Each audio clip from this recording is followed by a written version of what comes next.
Tonight, family members are looking for answers after a deadly wrong-way crash on a local highway. Michigan State Police say just before midnight last night, 29-year-old Jeremy Smeltzer was speeding north in the southbound lanes of 131 near the I-94 interchange. Kalamazoo County deputies tried to stop the truck at Stadium Drive, but they were too late. Smeltzer's truck crashed head-on into a Mustang near the end of the Plainwell on-ramp, killing the other driver and himself. News Channel 3's Jared Worksma spoke with the other driver's family tonight. He is live now near the scene of the crash in Plainwell. Jared.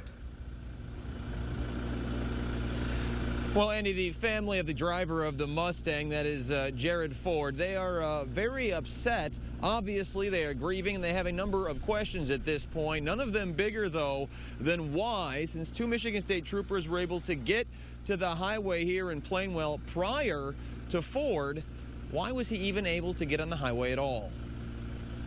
2 nights ago, I made him go to the tanner with me.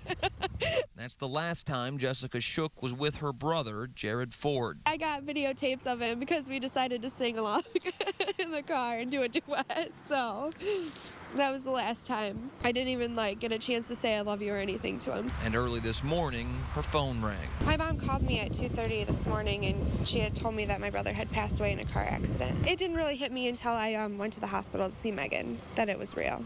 Shook says Megan Covey was Ford's passenger in this Mustang, a longtime family friend who explained what happened leading up to this terrible wreck. My brother is kind of cheap, so he was going to get half off at Steak and Shake at midnight, so he waited till then to go get food. She says Covey and Ford were getting on US-131 southbound here in Plainwell. She remembered everything up until the lights. Headlights of this Chevy Silverado, driven by 29-year-old Jeremy Smeltzer, who, according to 911 calls, started driving north in the 131 southbound lane some 15 miles earlier. Two troopers entered 131 south here in Plainwell to stop the truck moments before Ford's Mustang. MSP says both troopers narrowly avoided being struck by Smeltzer themselves.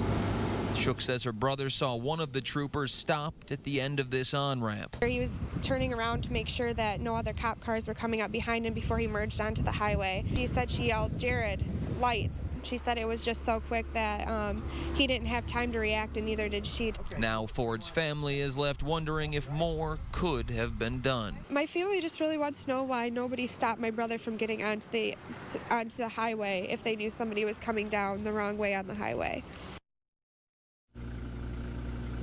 Now, I took that question to the Michigan State Police accident reconstructionist, and what he told me is that Smeltzer and the two troopers were actually heading towards each other at a combined speed of over 160 miles per hour, and the second trooper actually avoided a collision with Smeltzer just a couple of seconds before Smeltzer ended up colliding with the Ford Mustang. But because both of those troopers had their lights and sirens on, their audio and video recorders were engaged, and Michigan State Police is confident that once that footage is released, that will make it very clear that those two troopers did everything in their power, including putting out fires on both of the vehicles involved in the crash and performing CPR on all three of the victims. Now, the biggest thing that Michigan State Police is still investigating at this point is why Smeltzer would have been driving the wrong way down the highway, especially for such a long period of time and at high speeds. They are hoping that an autopsy and toxicology results will provide some answers. Of course, as soon as we